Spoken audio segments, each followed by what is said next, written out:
Hey guys, welcome back. Today we're going to visit with CoCo and Robinn. Robinn is the one on the left in the green. CoCo is the one on the right in the black. The name of their channel is Naughty Tidbits, and today's video is BBW First Date No-Nos. I hope you enjoy. You introduced us this time. I introduced us the last time. No, you didn't. You made me do it. But that's what you're supposed to do. All right, hey guys, we're back with Naughty Tidbits. I'm here with my lovely CoCo, and I'm Robinn. So today we're going to discuss things that you should not do on a first date. So I'm going to have Robinn shoot off with number one and we'll elaborate a little bit. Okay, so number one, which is don't eat anything white or milky that will leave cream on your mouth. First of all, 9 times out of 10, you won't know it's there. And if it's a first date, he may not feel that comfortable telling you that it's there. So for the entire night, until you excuse yourself to the bathroom, you're going to have white cream somewhere on your face. I know. Huh? And that is just not cute. Don't go down on the D by the third date. You have to leave that stuff for you can't just always get the good goods, baby. You have to hold out. Don't be so quick to please him or do something for him. You got to hold out a little bit. That's not something you just hash out or give someone that you just met. You know what I mean? Save that. That's something kind of special that you want to save for someone that you really, truly care about. Right. So to go from food on your face to all of a sudden something in your mouth is a little extreme, but they did give good advice. Wait till maybe, a handful of dates or whatever the situation. Don't be doing that on the first or second date, ladies. Be strong. Oh, don't invite him over to your place. And don't let him invite you over to his place. Because On the first date. On the first date. Number one, if he doesn't want to take you out in public, he might be married or have a girlfriend. Or He just wants you as a booty call.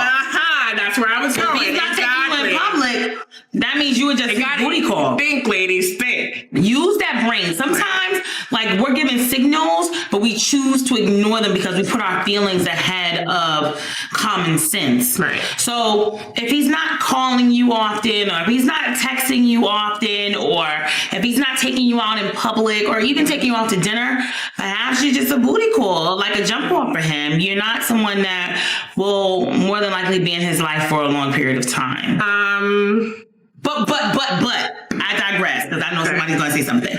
There are some men that don't call a lot. Perhaps they're not very verbal. And that doesn't mean they're not interested. Exactly. It doesn't mean that they're not interested.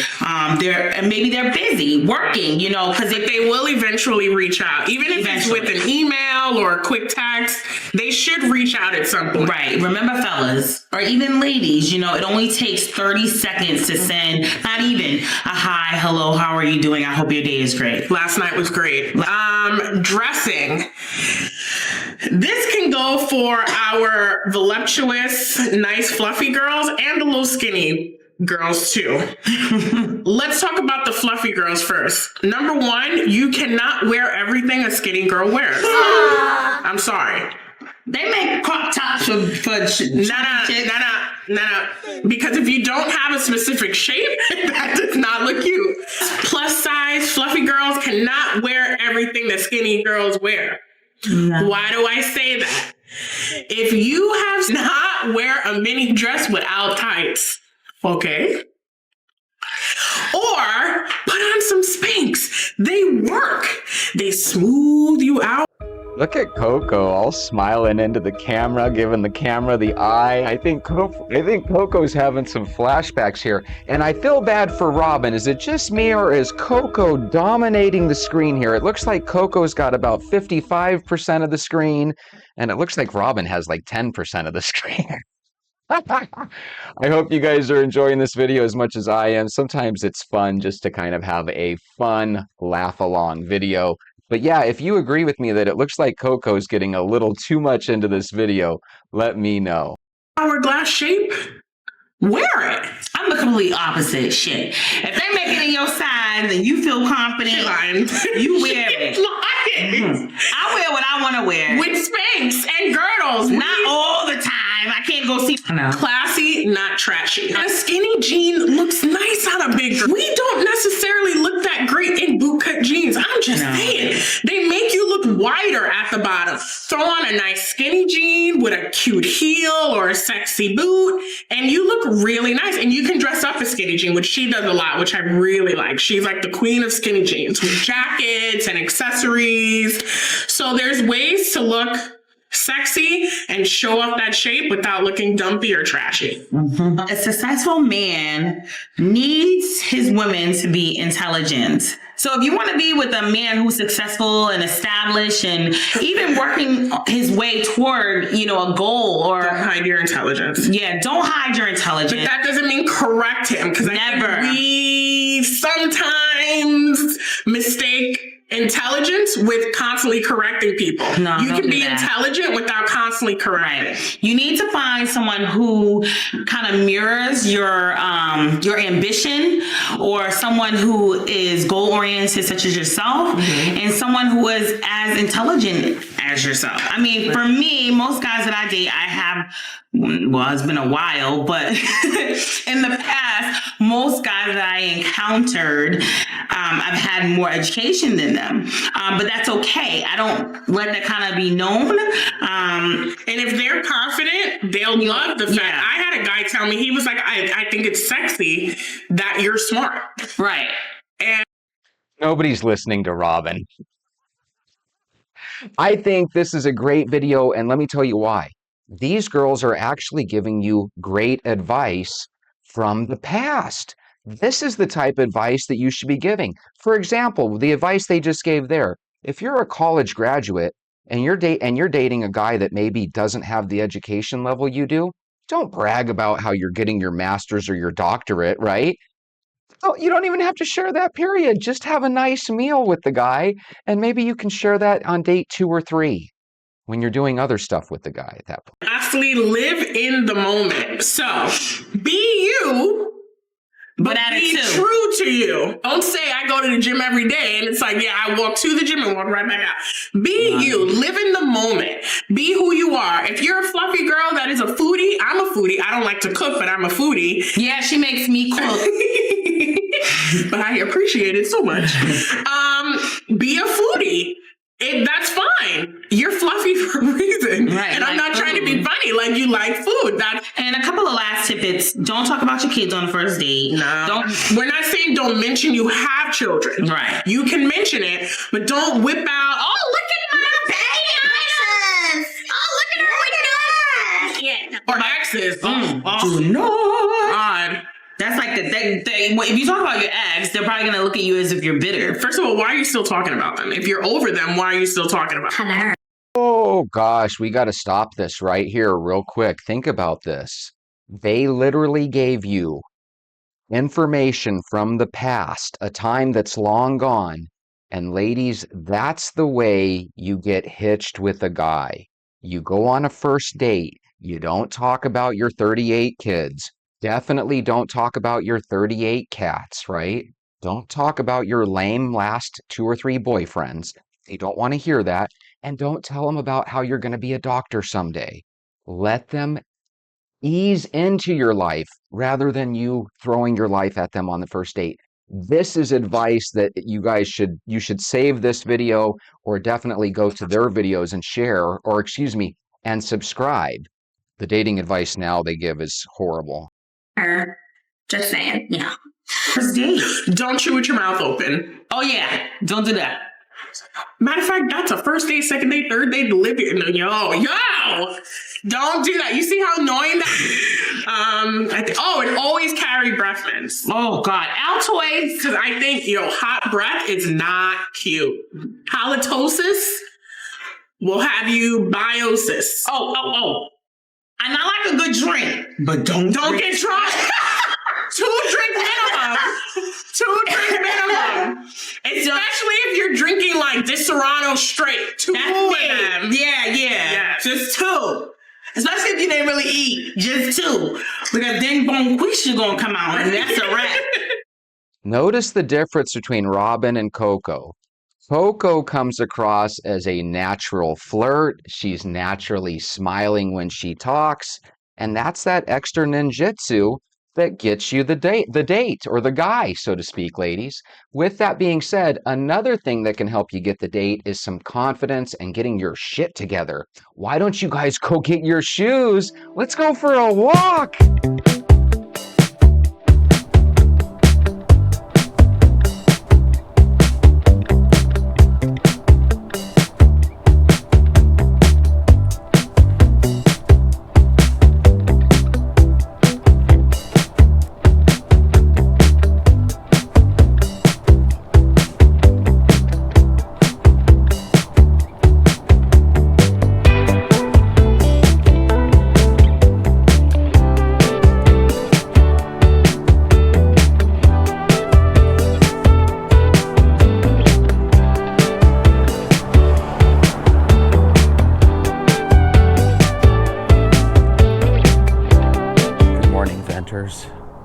Tetrazine number 5, also known as yellow dye, and water, when mixed together and applied to a mice's thin skin, can actually make it transparent so you can see the veins that are up by the surface.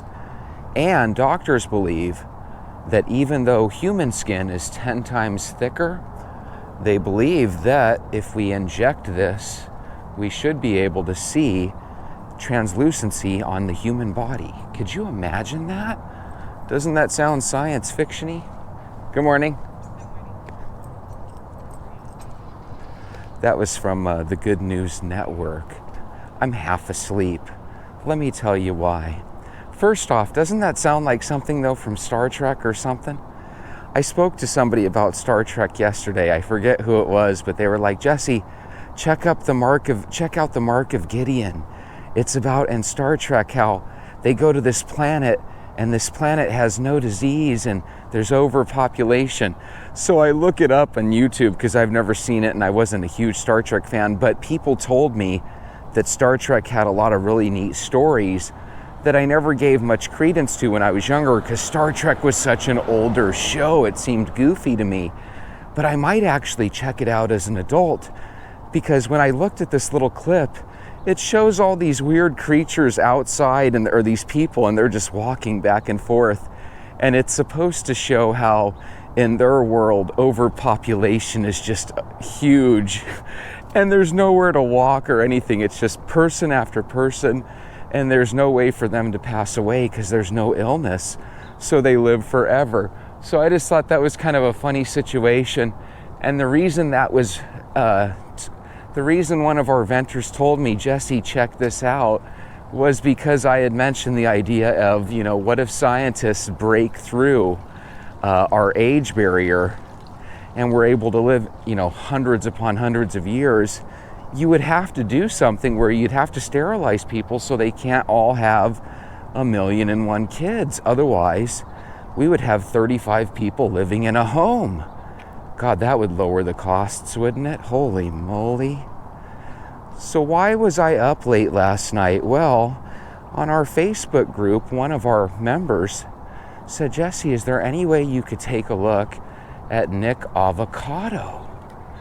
So I look over at Nik Avocado's videos. He did something really, which might go down in YouTube history. And what I mean by that is in the future, there might be news programs that we watch 30, 40, 50 years from now that might actually go back to this modern day time and look at what Nik Avocado did. What did he do, Jetchy? Well, I'm glad you asked, Bob. Basically, what Nik did was he was 360 pounds 7 months ago, according to his last video upload. It is believed that his last couple video uploads might have been pre-recorded. Therefore, he might have had a situation where over the last year or so, where people thought he was eating like crazy and gaining weight like crazy, when in reality he was actually losing weight to the tune of minus 250 pounds over what appears to be the last 7 months. This is where the pre-recorded videos come in. If you do a video upload 7 months ago and you're 360 pounds, and then 7 months later you upload your latest video and you're what looks to be 150 pounds, this guy has lost 250 pounds in the past 7 months. That's what leads people to speculate that he actually pre-recorded his last handful of videos. So this guy might have been dieting over the last year and a half, while people on his comment section or in his comment section have been calling him names, telling him he's horrible, telling him that he's going to pass away because he's not fixing himself health-wise, when in reality he was on top of his game. He also brought up the fact that he was able to learn a lot from this while slowing down on uploading videos and working on himself. He was able to see how people in his comment section went about their day just basically trolling him. Which, by the way, I don't know if that's very fair, because let's be honest, when you watch food competitions or these mukbang videos, which I normally don't watch, period, but when all of a sudden people are watching these by the millions, these are people that are literally eating just an excessive amount of food that most people wouldn't eat over the course of a whole day. They're eating it in one sitting. And I don't know if you guys have watched any of these videos. They're kind of fascinating, because it's like, I didn't know people could put that much stomach in their bellies, you know, without stretching out and popping their belly. It just looks unreal. And then as a skinny guy at the end of the video that I'm sure you guys watched, all of a sudden he and his parrot finish off this ungodly platter of noodles that just looks unreal. So I brought up the idea, and tell me if you guys agree or not. I think this guy's got a lot of talent. And when I say a lot of talent, I mean he has an ability to shut off and take or leave food like you wouldn't believe. I don't even think he loves food anymore. I think what it is I think it's part of his career. You know, I looked up his net worth. The guy is worth a crap load of money, I assume, from YouTube. So, you know, the reality is, even though we don't look at him as a professional eater, how many millions of dollars do you have to be worth or have to make before they do consider you a professional eater? And if you're a professional eater, you're considered an athlete in some countries. So again, I just thought that was really, really fascinating. I hope you guys enjoyed that video. I threw it up last minute. Thank you for even sharing that with me, whoever it was that shared it with me on our Facebook group. I just don't know your name off the top of my head, but I know for a fact that you led me to that video, so I'm thankful for that. Let me tell you the video that you're going to be watching today, which I got to be honest with you, I thought it was even better than the Nik Avocado video. The video you're watching today is going to be with CoCo and Robinn. Robinn strikes me, it's funny that her name is Robin, because when you think of dynamic duos, you think of Batman and Robin. Well, CoCo in this friendship would be Batman, and Robin would be, you know, Robin. This video fascinated me because this video was real life dating advice from 10 years ago. But it almost doesn't seem like it came from 10 years ago. It seems like old school dating advice that women gave to their girlfriends maybe closer to 20 years ago. It's really legitimate old school advice that's really good advice for how to pick up on a guy. You know, today women wear rings in their noses, and I don't mean the cute little ones with a diamond hanging out. I mean, they wear bull rings in their noses. Some of you might have a ring in your nose as we speak. Ladies, I don't know one single man, not one, that thinks that bull ring looks attractive. So when you're wearing that, and I see so many of you wearing it, I don't know if that's a fashion statement. I don't know what it is, but it screams not so attractive to most heterosexual men. Number two, a lot of women are told by modern day women, when it comes to dating advice, be proud of your bachelor's degree, be proud of your master's, be proud of your doctorate. And I'm going to agree with them that you should be very proud. But I'm also going to say that it's not a place on the first or even second date to be talking about your master's or doctorate if your goal is to secure a guy without scaring him away. You know, could you imagine if you met a grunt that's doing really well in life because maybe he had an entrepreneurial spirit, but maybe he never graduated from high school, maybe he went into the trades, or maybe he just got lucky in life? Those guys get intimidated by women that have an education. Should they be intimidated? No. But if you could, there's no reason why you have to tell people everything about your life in the first date. And if you look at CoCo's body language, even compared to Robinn, you kind of get an idea of what it's like to be a natural flirt. Look how she naturally looks directly into the camera, like so, whereas Robinn, you know, kind of looks off to the side. Robinn would be considered, I'm assuming, the shy one out of the two friends, whereas CoCo is smiling. Every time she talks, she's got those pretty pearly white smiling teeth showing, right? They are both giving some legitimately good advice from back in the day on how to meet, and not only meet, but secure a guy that you want to potentially date or even have a relationship with. And I don't know if you guys looked at that video and thought anything much of it, but I just thought it was a fascinating study in how women used to look at how you got to get a guy compared to now. Now I feel like it's, hey, I'm your equal, here's my pluses that I come with, and it's just a complete turnoff to most guys. I'm one of these guys that if we were out to eat on a date and somebody told me, you know, hey, I've got my bachelor's, I'm working on my master's, or I do have my master's and I'm working on my doctorate, it wouldn't necessarily intimidate me because I like somebody that can have a good conversation. But at the same time, if a woman was saying, hey, I have my master's, I want to make sure, you know, that I meet somebody that has their master's or doctorate and makes 6 figures a year, well, you want to know something?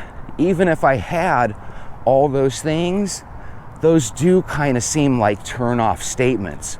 Because what's the opposite? For men, it would be looks. You know, oh, I only want to date somebody that on a scale of 1 to 10 I see as a 9. I only want to date somebody if they're shorter than me and if they weigh such and such pounds. And before you know it, a woman is turned off, you know, by those remarks. We all have things that we like, but you want to know something? When I was growing up, a lot of people, when you ask them, hey, how did you meet your husband? How did you meet your wife? A lot of times it was through friends of friends. And a lot of times when you ask those same people, was it love at first sight? A lot of times they'll laugh and say, oh, hell no. I didn't even think my husband was attractive, or I didn't think that my wife was very good wifey material when I first met her. But for whatever reason, they decided to give each other a chance, and they ended up falling in love, getting married, having a family, and the rest was history. Nowadays, the dating advice is, you don't need a man, you can go out and date as many people as you want, you can freeze your eggs, they'll be viable forever. And what's really interesting is I heard another video that said when you go through egg preservation, you know, for IVF in the future, or whatever the heck it's called, that in vitro fertilization, I found out that that's only 18% effective. You know, in other words, 72% of the time, or 82% of the time, excuse me, that's non-effective. So how many women are out there starting their career thinking, hey, through IVF and through saving of my eggs and preserving and freezing my eggs, I can have kids when I'm into my 30s or 40s without any issues. How many people are under that impression? And then how many of those people end up finding out in their 30s and 40s, no, You're going to be one of the 82%ers that just doesn't have success with this. That seems really sad and disappointing. You know, you can make millions of dollars and be the most successful person in the world.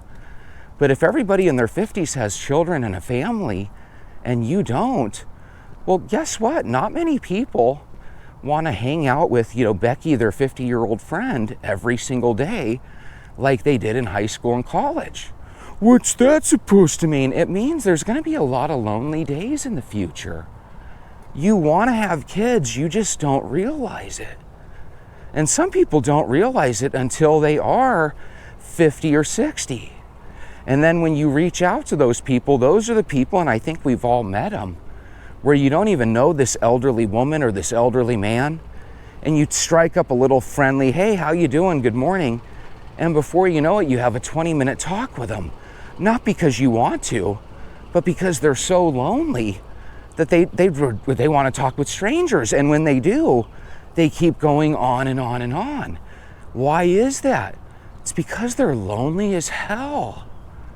On your walk, you get used to being alone, but that doesn't mean you want to be alone forever. Even little interactions make a difference.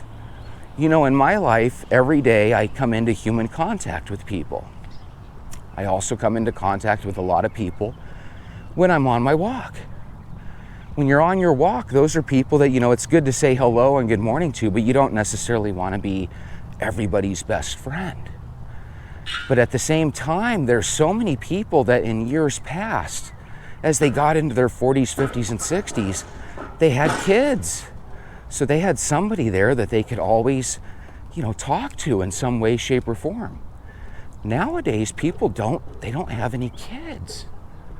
So what we're going to have is a situation where going forward, more and more people are going to be depressed. See, some of these things have a wait and see type of effect. When you take kids out of the equation, guys, sometimes it takes 30 or 40 years before you realize the error of your ways. So man, I have a feeling, especially if we can use YouTube as a time capsule, I have a feeling when people look back, they're going to look at videos like CoCo and Robinn's and they're going to say, how come people recommended this course of action and just a few short years later, they recommended the opposite?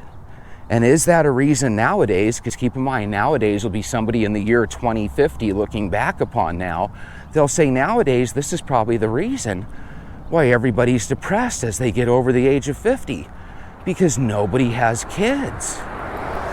And think about this, back in the day when you would hear the story of a grandmother or a great-grandma or grandpa, they would say, hey, John is the father of 7, and he's got 38 grandchildren. They would say these really incredible numbers of family members. In the future, it's going to be Bob is 64, he's never been married, no kids, all alone. And Bob's going to be the norm. Susie Q, age 56, a career businesswoman, never got married, never had kids. And guess what happens when you women hit 50 and 60? The same thing that happens to men, even though nobody likes to talk about it. It's eternal loneliness. You want to be equally yoked, and you want to be married, and you want to have kids. I don't care what the hell society tells you. Now listen to what I'm saying, venters. I'm not saying that if you're not married and you don't have kids, that you're some bad, evil person. What I'm saying is that people need to quit telling women and men that they need to quit thinking about families and just focus on their career. Because what you're going to find out when you get older is there's a reason why people need to focus on their career. It's so they have money to do things and live and enjoy their lives. But if your life is just you by yourself in some one-bedroom apartment because everything's expensive and you were never ever able to get things rolling in life, and now you have no kids, your future is going to be a pendant, one of those life alert pendants, so that when you fall and you're dying, you have a button that you can push so someone can come rescue you. Because you're not going to have your son or daughter doing a weekly or daily checkup on you. they're not going to exist. So we already have an epidemic of loneliness. I'm sure you guys have heard that like 2 out of every 3 boys is a 30-year-old virgin. That never happened when we were younger. Oh my God, the average person probably lost their virginity at age 16. And we used to have movies where we made fun of the 40-year-old virgin. You guys remember that movie? Now there's another dynamic that I want you guys to think about when you look at Robinn and CoCo. If you're at home and you're not on a walk and you're watching the video, if you don't mind, rewind back real quick. Or if you just saw it, it might be fresh in your memory. Look at how Robinn and CoCo's body language is. Robinn is practically slid off of the camera. CoCo, instead of having 50% of the camera space, basically has 60% of the camera space, right? And you have a situation where I bet you, when they're out in public, you have the flirt, CoCo, and then you have the more reserved Robinn. This is what happens when a lot of times girlfriends would go out. Back in the day, you would meet one and you'd say, hey, who's your friend? Robinn would be that person that you would say, hey, who's your friend to? And then she would have to introduce the world to CoCo. CoCo, on the other hand, has a, hey, I'm gonna go get what I want and desire type attitude. Now, nowadays, that's not necessarily good because that equates to a woman trying to have every guy without really getting into a relationship. Not necessarily good to be Blanche Devereaux's. Who's Blanche Devereaux? If you know who Blanche is, let me know down in the comments. The reality is, you want to have somebody's reservedness like Robinn, but you want to have the ability to turn on the charm like CoCo. I'm serious. If you look at women's dating advice, a lot of it is you don't need a man. If your dating advice starts with your girlfriends telling you you don't need a man, that's shitty dating advice. That's shitty how do you get a guy advice. Because you want to know something? Your girlfriends and women around the world can tell you till you're blue in the face, work on you, queen, you don't need a man. But the reality is, you know, I believe we're on this planet because we should want a partner. You should want somebody to share the good times with. And as horrible as it sounds, it would be nice to have somebody there to help assist you through the bad times. A legitimate teammate, right? And I just have a feeling going into the future, we're going to have a lot of miserable people. We're going to have a lot of people as we move forward that no longer use diet and exercise. They use these injectable medications. These things are going to become more prevalent, not less prevalent. And we're going to have a future where more people are single and where more people live this isolated, lonely life. Now, if you're one of these people now that finds yourself lonely, that's where a walk is really good. Number one, it's really hard to be sad when you're on a walk. Number two, although sometimes I vent, most of the time when I'm by myself, not talking into this 30-pound camera, holy moly, hit the thumbs up button. Most of the time when I'm walking by myself, I'm in a good mood. So even though I'm venting for the sake of, hey, let's talk about this subject today, most of the time when you're walking, you're not going to be thinking, oh my God, I'm single. Oh my God, my life sucks. Usually you think, hey, it's nice out here. I'm glad I decided to take a walk. I'm losing 150 calories over the next half hour doing this walking thing. Guys, you, me, and the rest of the venters, we are walking machines. What's that mean, Jetchy? Well, Bob, it means that where most of the people don't have this great system where every day they're burning a guaranteed 150 calories from their walk, we do. You have a machine that is literally subtracting 150 calories from your daily intake of calories. 150 times 7 days a week is 1,050 calories. Times 4.3 weeks in a month, you have established a way to kill 4,500 calories a month. 4,500. You know what that is? That's a Coke a day. And if you get rid of that Coke that you're drinking for water, we just doubled that number. And if you get rid of that midnight snack, you just tripled that number. And if we wake up in the morning and ditch the bowl or two of Captain Crunch or the bacon, eggs, and bagel breakfast, and we switch that up with oatmeal, well, guess what? That's another 200, 300, 400 calories out of your life a day. Holy shit, Jetchy. We're really starting to do some amazing things. We sure are. And all it starts with is getting your feet used to walking. Get out there, and even if it's your first walk and you can only walk for 10 or 15 minutes, go do it.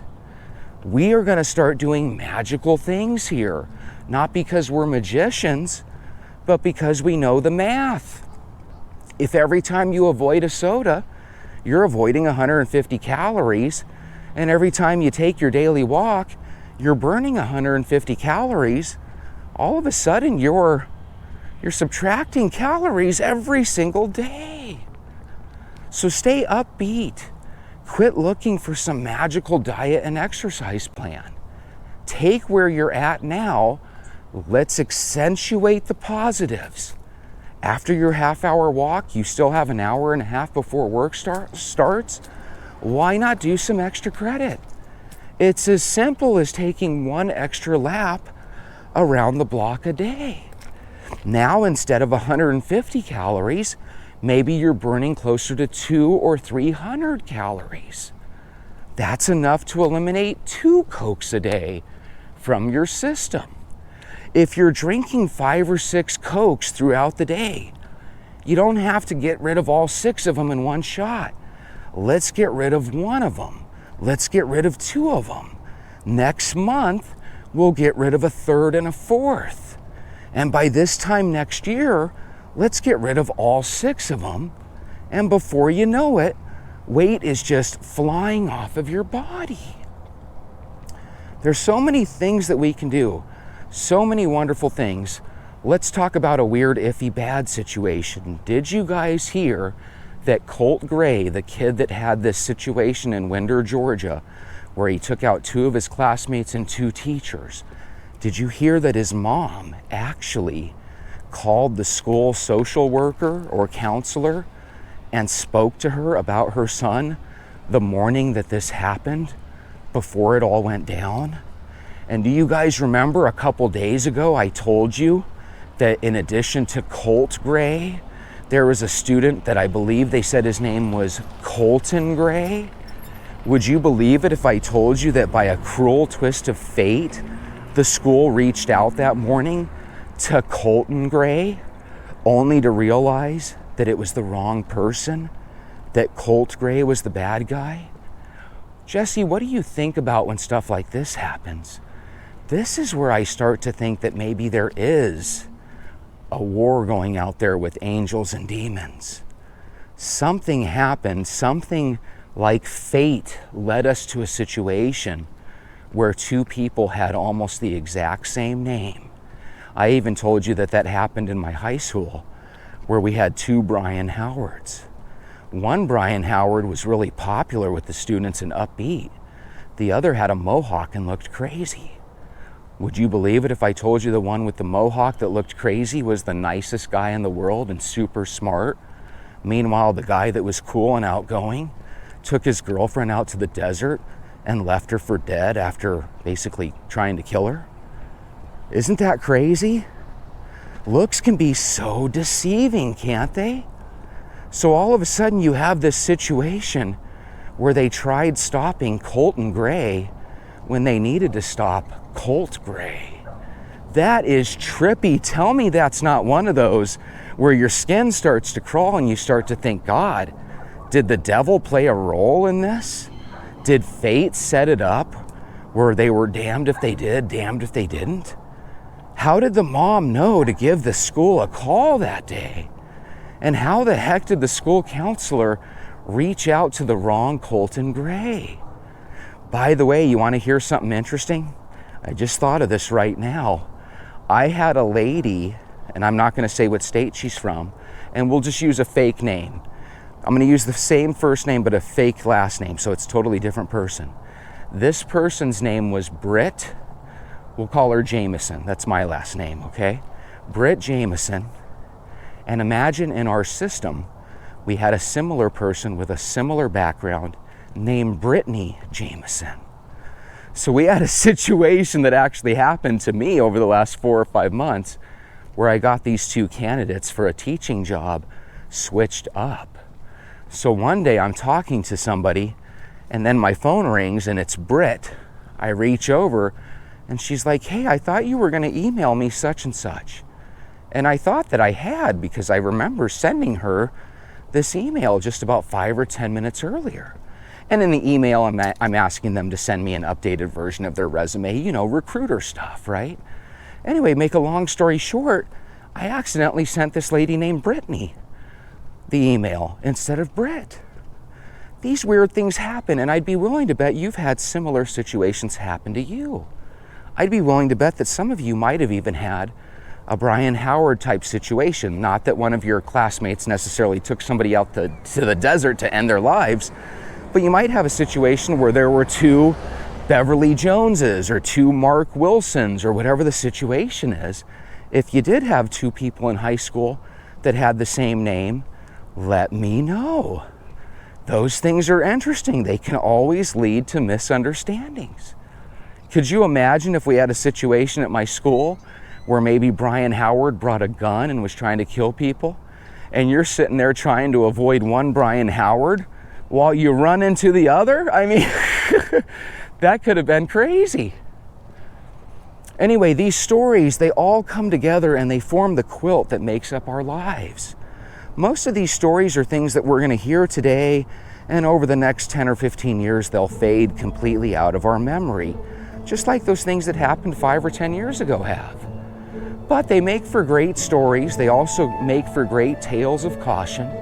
You got to let your family know there's good people and bad people out there. You got to learn to trust your gut. And you got to learn to keep pushing on. We only have 3 or 4 days left in this challenge. It hasn't been the best challenge. I thought the first one was a little bit more fun, but if you're ready to start walking, we're going to be starting a new 90-day challenge in just a couple of days. Have a beautiful day. Keep walking. We'll see you tomorrow.